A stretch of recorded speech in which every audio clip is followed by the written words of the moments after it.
happen to be, whatever time it happens to be. Welcome to the Cape Breton Diver. Yeah, I know, you don't know me, right? I'm Ken Jardine, instructor at Scuba Tech in Sydney. Every now and then we need to let him let off a little bit of steam or vent or whatever the case may be. Why do you vent? Who the heck are you? Me? My name, Jose, him name. Okay. My name is Mark Boutot from the Nervous Wreck Dive Club here in Sydney. Welcome back to the show.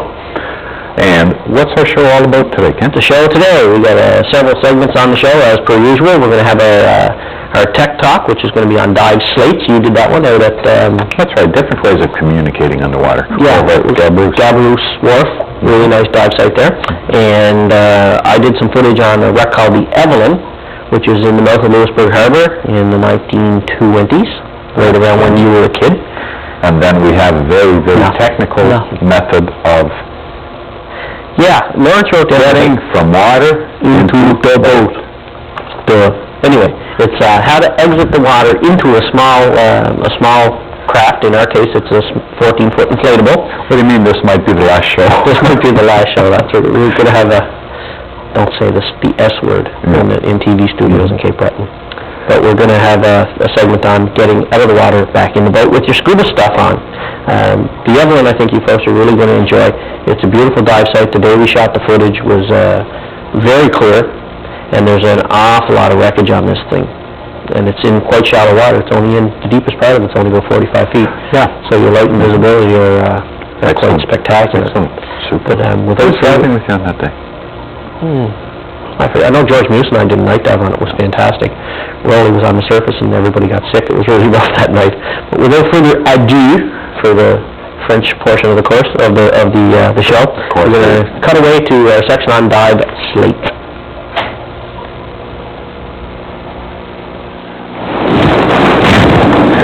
Hi, welcome back to Tech Talk. If you ever notice underwater, you have to signal.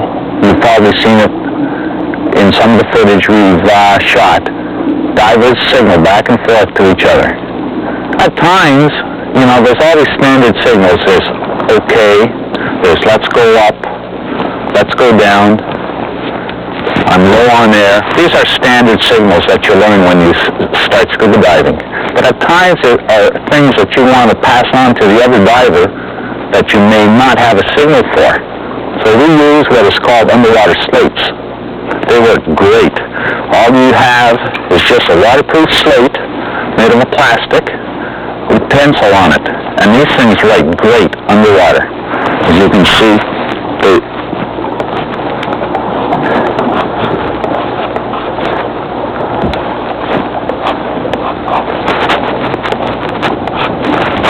they mark very, very well, and they mark just as well underwater as they do on the surface. So if I want to signal to Ken, hey, come on, let's go down over here, because there's a lobster, and I have no way of telling him this, I may just write it on the slate. Okay? They come in different sizes. This is the Super Duper Deluxe model. You can write a chapter on that one. You can also get little slates with your dive profile tables on it. Keep track of your dive profile. And on the back side of it, you have room to write. This here slips nicely in your BC pocket. You have the same configuration again, basically, except this one has a wristband on it for you to attach it to your wrist. And it's there all the time. Okay?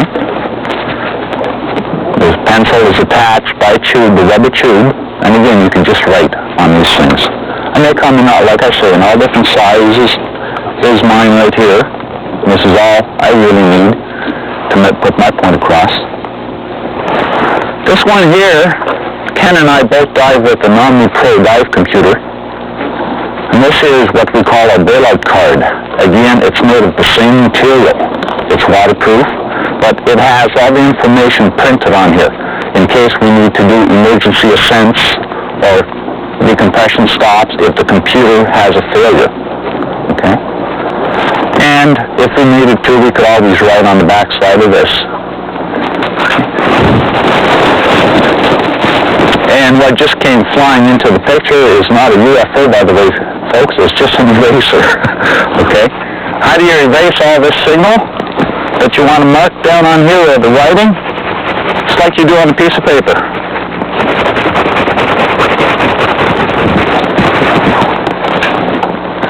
So, if you want to signal to your buddy, this is another way of doing it.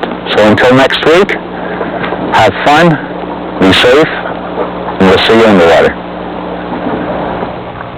There you go. It was a sunny day that day. You needed the shades. That was fantastic. To protect your eyes from... It was cool. To protect your eyes from the UFO. Yeah. Reality racer. Could be dangerous around there. Yeah. As with most things, folks, there's always things being upgraded, and while you were watching that, we were sitting in the studio here talking.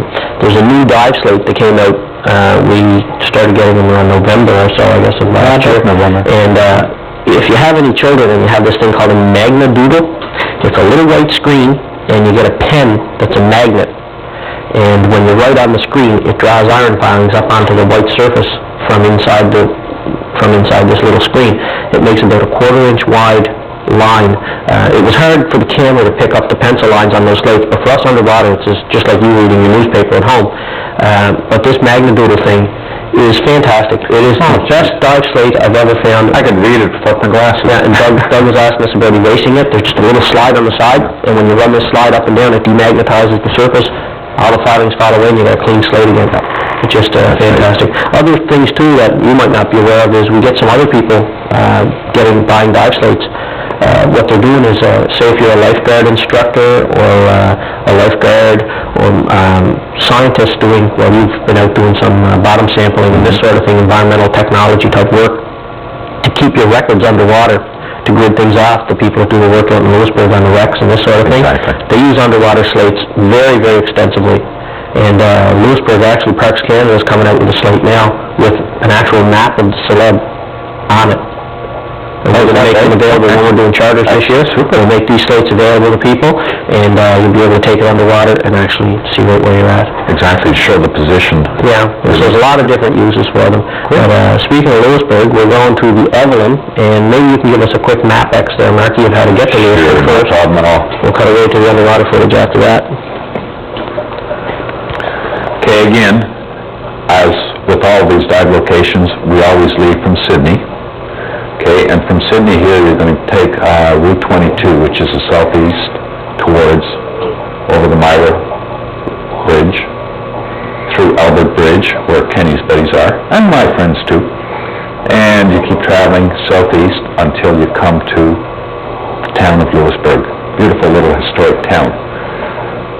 Here, once you're at Louisburg, you go to the government wharf and you can take a boat, and we come out just to the outside center part of the harbor itself, just off a little island called Green Island. And the Evelyn is located in approximately 40 feet of water, just over here. Yeah, I think we used my boat that day. I'm not going to wait and see what the footage is. A lot of times we shot this underwater footage, and we haven't. We're not quite sure which footage it is. But let's cut away to the underwater section now, and we'll give you a little bit of a run-through on this absolutely fantastic dive site. This is beautiful. There you go. Kaboom. Right after it. Where are we at here? Okay, these are some supports for some of the different bulkheads here. You can see it's been doing quite a long time, and I was talking with the marine engineer, Thibodeau, I think the pronunciation, works over North Sydney Marine, and I was asking him, how can I tell what the weeklies of ships are from? He said anything earlier than about the 1930s, the plates are going to be riveted, and you'll see rivets every 3-4 inches. But anything later than that, that's when they started welding. Okay. Fabrication of steel ships, which was kind of interesting. I didn't know that. I never knew that before until you had mentioned it to me. Well, there's lots of experts, yeah. I mean, I just happened to be, I was doing some work for them actually one day over there, and talking with Dennis, I happened to think of this and mention it to him. What do we got going here? Boiler?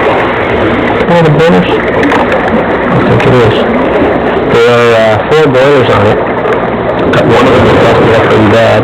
One of them you can go right inside of it. So we haven't been inside of it, have you? Yeah, there's a hole, it's a little bigger than a manhole. I think this is where I actually dropped down inside of the boiler. Yeah, there's my feet inside of it. I dropped down inside and try to do some shooting. Not a lot of light though, and it stirs up fairly easily. That would silt up quite easily Yeah, inside. you can see the camera's having a hard time, the autofocus, because of the silt in the water. The camera's having a hard time getting it. But you can see the little, the fairly regular bumps there in the wall of it. And this is where they would have had cooling pipes built into the boiler, I guess.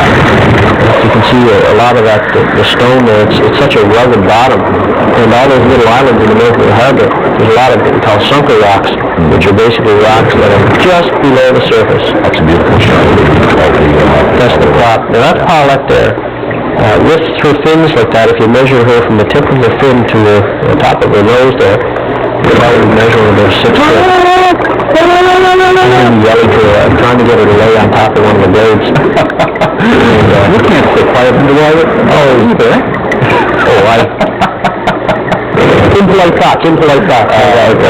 There she goes there. This prop is sitting there fully intact. You've been on the prop, haven't you? Yes, I have. This is you can see just one blade has got to be about 8 feet long. Yeah, that has to be almost 16 feet across here.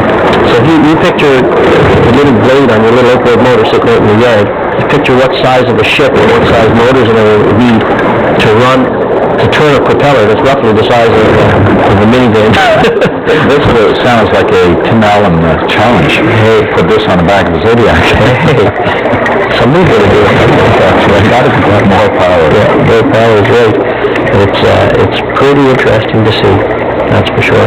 This is still part of the park. It is, you're not allowed to take anything off of it. And this is not a historic wreck, but the rules of the park still apply. This is the shaft itself. These sections are about 20 feet long, and there's at least 6 of them.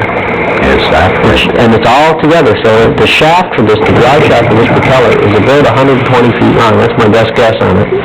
And we'll see when I get up to the end of it. It still has parts of the crankshaft and a couple of pistons still attached to it. But these ships, steamships, they run extremely hot. And to find one where the boilers and the engines and that are still fairly intact is unusual, because again, I was talking... It is. Yeah, what happens, they're so bloody hot, and then it sinks and the cold seawater hits it, they just explode. They just explode in pieces. The views that day, Mark, what would you guess? I would say you were looking at 50 to 60 feet. Oh, yeah. For sure. It was just beautiful. It doesn't show up on TV as such, but... The camera doesn't pick it up as well as the human eye does. But then again, with the dive light on the camera, we get some of the colors that you wouldn't normally notice as a dive. That's right. And again, folks, take a shot. We got permission to talk to Doug Pearl. He's park warden and in charge of the dive team. And we had permission. We put a mooring on this, right on there. You can see one old mooring used to be there. We tied a mooring right to the shaft, and it's in real close to the sunker rocks, so our mooring isn't interfering. We were told it wouldn't interfere with anyone fishing out there, man. Excellent. And it virtually guarantees that when you dive this wreck, if you take a charter out there, that you're going to get on the wreck. And I've done about 5 dives on that wreck this summer. It was the most enjoyable. That and Neil's Harbor. I must say the breakwater in Neil's Harbor was really enjoyable. But this wreck here, I really enjoyed diving it. It's a 5-minute jump out from the wharf in Louisburg. But again, you don't have to combine this dive with a dive on the Celeb, what we've done. What we normally did was we do this dive, and then our second take we go to the sled. Or a few times what we did was we did a deep dive off the end of Green Island, which is only 2 minutes from this site. And you've done a 100-footer there, haven't you? Yes. Yeah. And rock formations galore. Just great. We'll have to do a show on Green Island. It's beautiful. So there's definitely lots to do there. You can see some of the plates. These are some of the deck plates in that. Some of them are as big as the average person's yard. You know, like a 70 by 100 building lot. Some of the deck plates in that are still there. That's how big they are.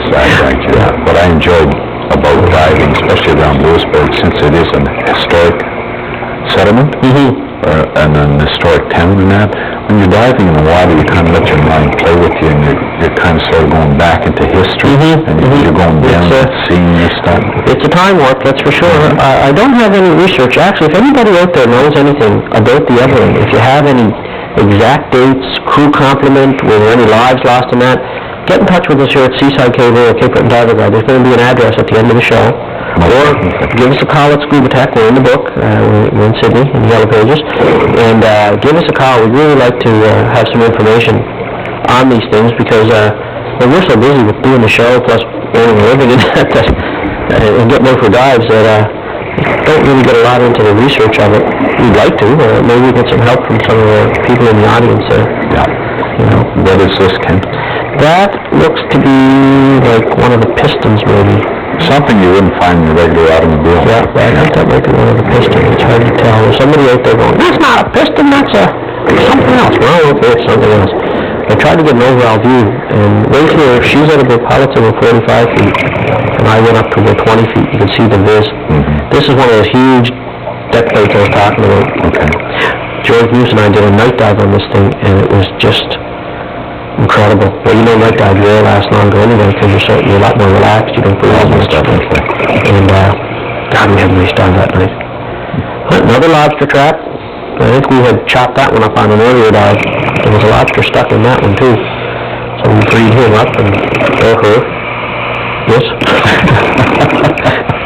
And we let the lobster go. I wonder who's tag. 5, 5, 6, 8, 8, 9. Tag. Please phone Yeah, if that's your tag number, give us a call. So, but the thing, it was crumbling apart. I took it apart with my hands. I didn't even use my knife or anything. But that's, you know, the lobster fishermen, that's a big part of their expenses.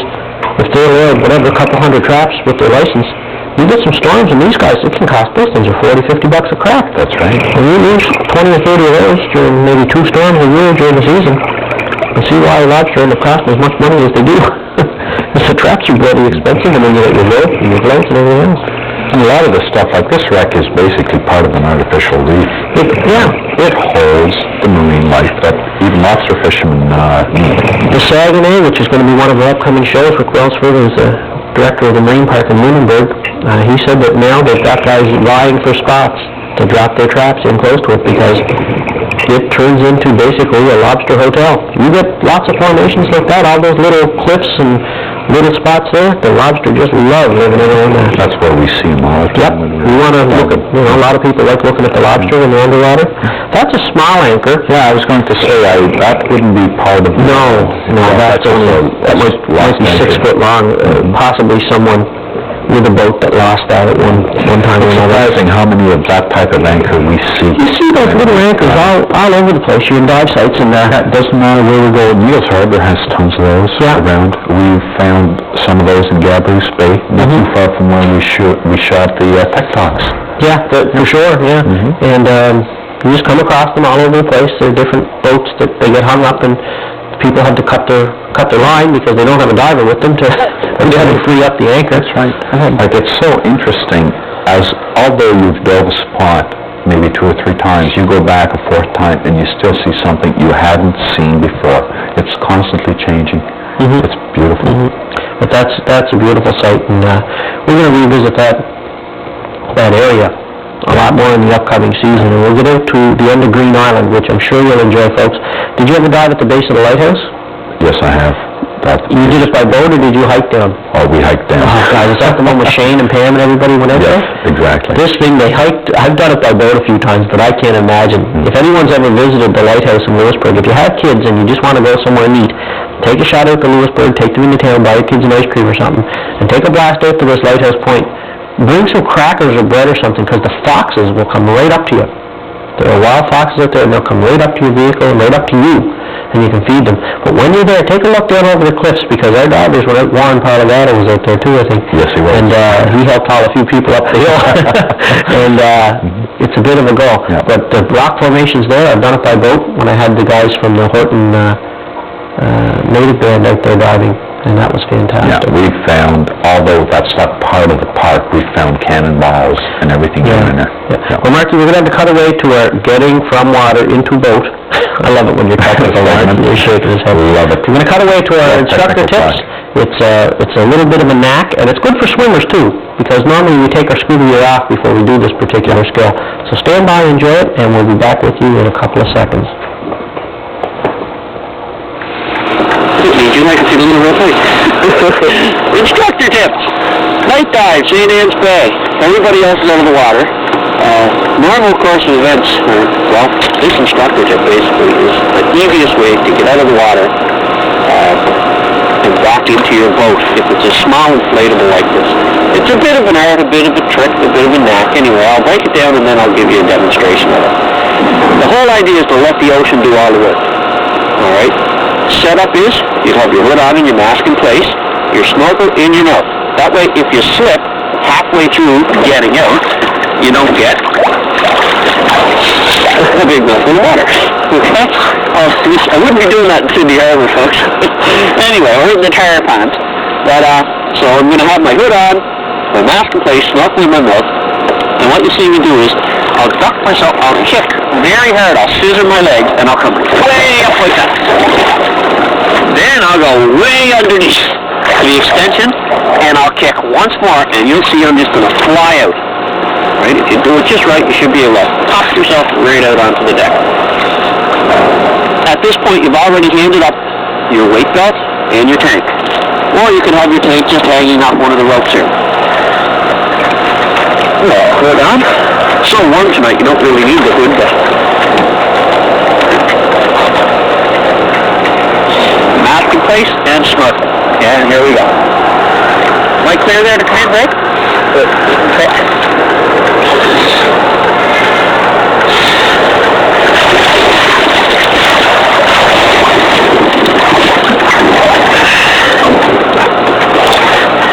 Nothing to it. Like I say, the big things are, make sure your mask and snorkel are in place so that if you fall back in, it's not a problem. Once you get up here, you can just do a figure forward. Keep the pins off.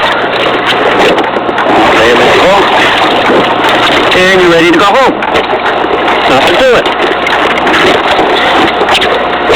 Another instructor tip. And it was too. Nothing to it. It's all technique. It's not upper body strength or anything like that. It's all timing and technique to do that stuff. Basically, it's The buoyancy, like those suits are so buoyant, when you pop yourself under, the water literally throws you out. Doug did the camera work on that one, and he's sitting up in the front of the boat, I think they're trying not to get splashed with all the cameras and everything else. Well, we're going to do that splashy stuff. We wait for you to use their cameras. That's right. That's right. One thing, folks, I mentioned about the foxes and stuff like that, and you see a speeding fish and this sort of thing. If you're out there and you have these, and they are wild animals, you're better off, if you're going to try and feed them, to just toss the stuff to them as opposed to having them come to you, especially things like foxes and that sort of thing. Just for safety, we thought we'd mention that. Anyways, address. We're going to have an address up in the end of the show, Smith? Yes, we will. And again, we would like to hear your comments on the show. Who owns that lobster tag? I like that. That would be interesting. Who does own that lobster tag? I would love to know whose lobster tag that was. Let us. If you have any questions, comments, inquiries, suggestions, we would appreciate it. Remember, I found that purse, that lady's purse that time, eh?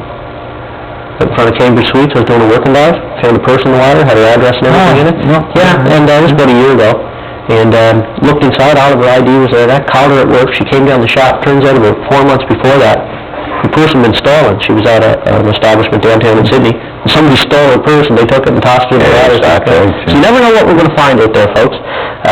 But as Mark said, you can either get in touch with us care of the Seaside Cable, or you can give us a call at Scuba Tech in Sydney. We're in the book. Upcoming shows. We have Saguenay. And you grab that? Just reach right. Yes, we got a lot more wrecks coming up, folks. We got the wreck of the Saguenay, which was a 260-foot or 360-foot destroyer that was sunk. Lawrence is running around here to get a camera on this shot here, and I did a dive on that with a bunch of people from the Nervous Wrecks. Fantastic dive. We've got some just wonderful footage. In fact, there's an air pocket right about here on that wreck, and we were up inside of that. Other wrecks that we have coming up. The Arrow, we've got some wonderful footage of the Arrow, which is out in the Port Hawkesbury area there. The Celeb, we did this one show on the Celeb before, but this particular show, the reason we're redoing the Celeb is because of the fact that the new footage was after Parks Canada did a ton of work and put a big gridding system in that on the wreck. We're going to Cuba in 6 weeks' time, and about 5 to 6 weeks, And yep. I would say that we'll get on a wreck down there, at least one or two, plus a lot of reef diving. Oh, most definitely. I am looking forward to it. Lots of great shows coming up. We appreciate the support we've had from the public up to now, and if you can put pen to paper or give us a call, we'd appreciate it. But until next time, I'm Ken Jardine from Scuba Tech. And I'm Mark Boutot from Nervous Strike Dive Club. From everybody at Cape Breton Diver and Seaside Cable, safe diving, everyone.